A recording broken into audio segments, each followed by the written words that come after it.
आज माननीय प्रहार संघटनेचे संस्थापक अध्यक्ष माझे मित्र बच्चूभाऊ कडू यांच्या बेमुदत अन्नत्याग आंदोलनासाठी मी एक राष्ट्रीय समाज पक्षाचा अध्यक्ष म्हणून त्यांना पाठिंबा देण्यासाठी आलोय आणि या राज्य सरकारला जाग आली पाहिजे। बांधवांनो, बच्चू कडू असेल, राजू शेट्टी असतील किंवा आम्ही महादेव जानकर असेल, आम्ही तुमच्या शेतकरी चळवळीतून बांधावरून तयार झालेले नेते आहोत। या राज्य सरकारला आमचं म्हणणं आहे, जो वादा तुम्ही दिला होता तो वादा पूर्ण करा। तुम्ही समजू नका की आमचं ट्रिपल इंजिन आहे, डबल इंजिन आहे, पण त्या इंजिनाला वंगण लावण्याचं काम आम्हीच केलं, ते वंगण काढून घ्यायचं देखील काम आम्हालाच करावं लागेल, हे विसरता कामा नये। काय आमची मागणी आहे तर शेतकऱ्याचा सातबारा कोरा करतो असं तुम्हीच म्हणला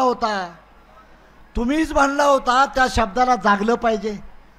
अरे तुम्ही हिंदू हिंदू म्हणता, रामाची बंदर बांधता, राम ठाकरे आत्महत्या करत असाल तर त्याच्यावर लक्ष देत नाही।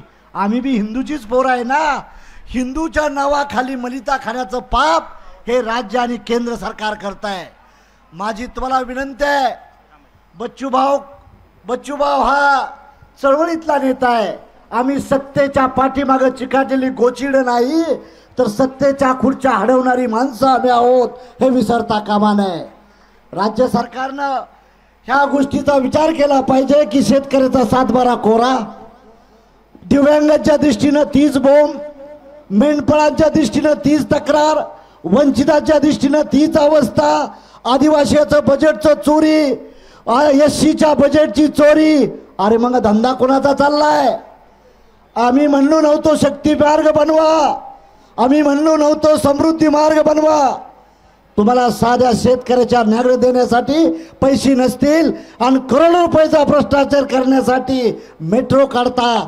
मेट्रो जरूर काढा, पण आमच्या आया बहिणीचं शेतकऱ्याचा पहिला प्रश्न सोडण्याचा प्रयत्न करा। हे देवेंद्र फडणवीसला मी इशारा देण्यासाठी आलेलो आहे।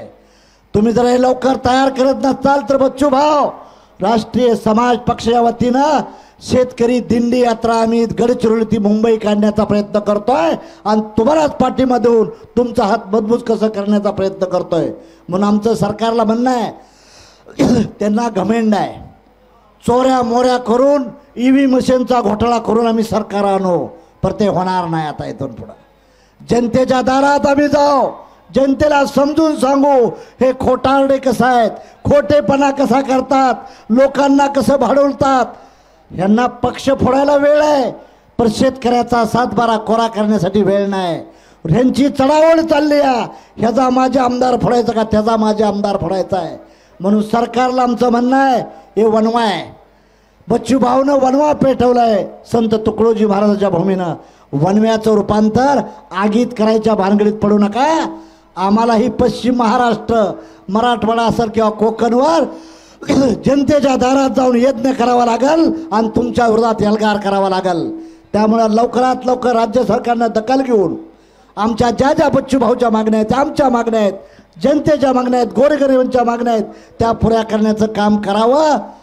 तुम्हाला घमेंड आहे की बाबा आम्ही 4 वर्ष असंच करू, रेटत नेऊ, आंदोलन करण्याचे आंदोलन गाडू, बिलकुल नाही। स्वातंत्र्य घेताना 4-5 लोकच होती, स्वातंत्र्याची चिनगरी झाली। आम्हाला स्वातंत्र्य वीर बनवून देऊ नका, हे राज्य सरकारला आमचा इशारा आहे। ये तो झाकी है और कुछ बाकी है।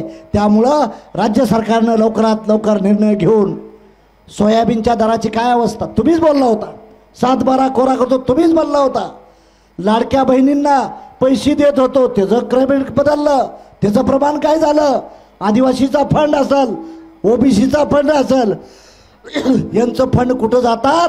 मोठे मोठे प्रोजेक्ट घेतात, करोडोची एजंट पैसा मिळवतात आणि ते भानगड काय यांचे मंत्री हिंदू मुसलमान वाद लावतात। मुसलमान बी आमचा दोषी नाही, दलित बी आमचा नाही। अरे हिंदू आम्ही म्हणता आणि सरकार तुम्ही चालवता का? म्हणजे आम्ही कोण आहे? पण हिंदूच्या नावाखाली सुद्धा बडबडलं जातं। अशा मंत्र्यापासून सावध जनतेनं राहिलं पाहिजे। शेतकऱ्यानं, कष्टकऱ्यानं माझं तुम्हाला अपील आहे, ही माणसं आपल्याला सत्तेपासून वंचित ठेवण्यापासून, अधिकारापासून वंचित ठेवण्याचा प्रयत्न करतात। यांनी परवा पार्लमेंटरी कमिटी आली, माझ्या पक्षाला मान्यता असल्यावर मला बोलवलं, म्हणले वन इलेक्शन वन नेशनच्या बद्दल भूमिका काय? आम्ही म्हणलं वन नेशन वन एज्युकेशन करा आणि नंतर वन इलेक्शनची भाषा करा. ही लोक आपल्याला गुमराह करण्याचा प्रयत्न करतात. या गुमराहबाजीपासून जुमलेबाजीपासून NDAचं सरकार असेल, भारतीय जनता पार्टीचं सरकार हे लबाड सरकार आहे. लबाड. या लबाडांना घरी बसवा ही विनंती करण्यासाठी तुम्हाला आलोय बांधवांनो, विनंती करण्यासाठी आलोय. बच्चू भाऊ, आमची तुमची चूक झाली, आमची चूक झाली. आम्ही त्यांना सत्तेत आणलं, ही आमची चूक झाली. जनतेची माफी मागून सांगतो, सत्तेतून त्यांना हलवण्यासाठी आम्ही आमच्या देहाचा अग्नकुंड केल्याशिवाय आम्ही शांत राहणार नाही. जनतेनं तुम्ही आम्हाला साथ द्यायची प्रयत्न करा, साथ द्यायचा प्रयत्न करा, एवढीच आमची विनंती आहे. आमचं स्वतःसाठी नाही, बच्चू भाऊ स्वतः भाऊसाठी नाही, महादेव जानकर स्वतःसाठी काय करणार नाही. करेल ते सामान्य जनतेसाठी, शेतकऱ्यासाठी, वंचितसाठी आम्ही लढा द्यायचा प्रयत्न करू. म्हणून माझी तुम्हाला विनंती आहे, या गोष्टीला लढेला यश द्या. हे यश मोठं जाणार आहे. आम्ही रान पेटवणार आहे, काळजी करू नका. नुसतं विदर्भातच नाही, पश्चिम महाराष्ट्र देखील पेटला जाईल, मराठवाडा देखील पेटला जाईल आणि कोकणात देखील ह्याची धग पोचवल्याशिवाय राहणार नाही. हे सांगण्यासाठी मी आज आलोय विदर्भाच्या जनतेला. माझी तुम्हाला विनंती आहे. त्यांचं म्हणणं आहे आमचं वरचं सरकार, अरे हायवे बनवलं म्हणजे समाजाची प्रगती होणार नाही. जरूर हायवे बनवा, पण हायवे बनवत आमच्या शेतीला दर द्या ना, दामाला पैसा द्या, 7-12 कोरा करा. ही आमची तो माफक मागणी आहे. आधी दिव्यांगाची अवस्था काय? बजेट देताय, महामंडळ बनवताय आणि तिथलं पैसे लॅप्स करताय. म्हणजे एवढं आम्हाला समजत नाही का? I am also the cabinet minister of one times in Maharashtra. राज्य कसं चालवायचं आणि राज्य कसं करायचं हे आम्हाला माहीत आहे चांगलं. म्हणून माझी तुम्हाला विनंती आहे जनतेला, जनतेनं उग्र आंदोलनाच्या रूपांतर, स्वातंत्र्याची चळवळ जशी उभा राहिली तशी शेतकऱ्याचा लढा बच्चू भाऊ तुमच्या नेतृत्वात उभा करण्याचा आम्ही प्रयत्न करू. जिथं जिथं लागल तिथं आम्ही कमी पडून देणार ना, हे आम्ही इशारा वजा सांगतोय. बच्चू कडूची तब्येत 3 किलो वजन कमी झालेलं आहे, BP वाढलेला आहे. राज्य सरकारला जर मस्तीच असाल तर तुमचा BP वाढवाय देखील हा महादेव जानकर तयार आहे, हे विसरता कामा नये. तुम्ही त्या भ्रमात राहू नका. लग्नाला जायला तुमची हेलिकॉप्टर आहेत, पण एक शेतकऱ्याच्या नेत्याचा पोरगा 4 दिवस बसल्यानंतर तुम्ही मिनिस्टर म्हणून जर यायचं लायकीच नसाल तर तुम्ही शेतकरी विरोधक आहात, हे आम्ही डिक्लेअर करू इच्छितो.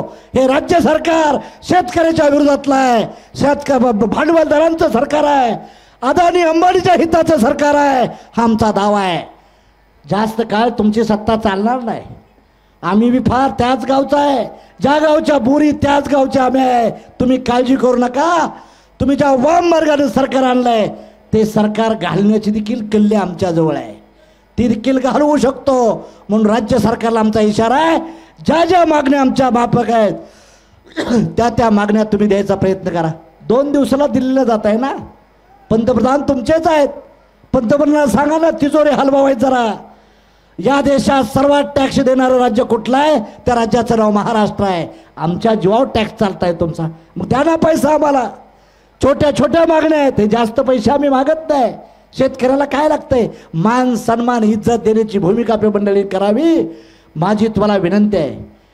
बच्चू भाऊ यांचं खरंच सरकार असतं तर हे काँग्रेस किंवा छोट्या छोट्या पक्षातले आमदार फोडायला का जातात? जिल्हा अध्यक्ष फोडाय का जातात? तर जनतेचा ह्यांच्या विश्वास नाही, जनता ह्यांच्या मागं नाही आहे. तोडून मोडून सरकार कसं चालवायचं आम्हीच कसं आहे. बच्चू भाऊ भी हिंदू आहे, महादेव जानकर भी हिंदू आहे. अरे हिंदूचीच पोरं मागण्या करतात ना, आम्ही हिंदूचीच मागणी करतोय ना. तुम्ही आमच्यात भांडे लावताय, जाती जाती धर्मात लावताय आणि सत्ता आपल्या हातात ठेवताय. चालून देणार नाही. त्या घमेंडेत तुम्ही राहू नका. त्यात आमचा अंत झाला तरी चालेल, पण तुमची ही चापलुशीगिरी चालून देणार नाही. हा इशारा आहे राज्य सरकारला. माझी आपल्याला विनंती आहे, आपण जनतेला असं साथ द्यावी आणि राज्य सरकारनं ज्या ज्या मबलक माप आहेत. काय मागणे? तुम्ही जो वादा केलाय तो पुरा करा, हीच आमची मागणी आहे. आम्हाला ह्यात राजकारण आणायचं नाही, बिलकुल राजकारण नाही. तुम्ही करा, आम्ही स्वागत करू. तुम्हाला वाटेल की आंदोलन दडपून टाकू, ह्या चळवळीचं बिलकुल टाकलं जाणार नाही. आम्ही गणवी गावानं शिवबाच्या छावे आहे. आम्ही शिवबाचे प्रतापगडाच्या पायथ्याशी आमचा बी जन्म झालेला आहे. We are not demander, we are a commander आहे. हे राज्य सरकारला इशारा आहे. आम्ही मागणारे नाही तर देणारे बनणार आहे. म्हणून माझी तुम्हाला विनंती आहे, बच्चू भाऊच्या प्रकृतीचं काही जर बरं वाईट झालं याचा परिणाम राज्य सरकारला भोगावा लागेल. आज आम्ही देखील चालू केलेलं आहे, आम्ही आंदोलन चालू करतोय बच्चू भाऊच्या समर्थनात. जिथं जिथं शेतकऱ्याला हे होत आहे तिथं राष्ट्रीय समाज पक्षाचा माझा सैनिक तुमच्या पाठीमागे खांद्याला खांद्याला उभा राहील ही अपेक्षा व्यक्त करतो. आणि राज्य सरकारने याचं बच्चू भाऊच्या आंदोलनाची दखल घेऊन लवकरात लवकर निर्णय द्यायची भूमिका करावी, एवढंच आपल्याला त्यांना आग्रहाचा इशारा करून आपल्या जागे येतो. जय हिंद, जय भारत. लोकशाही मराठी ऐका, पहा, जागरूक रहा.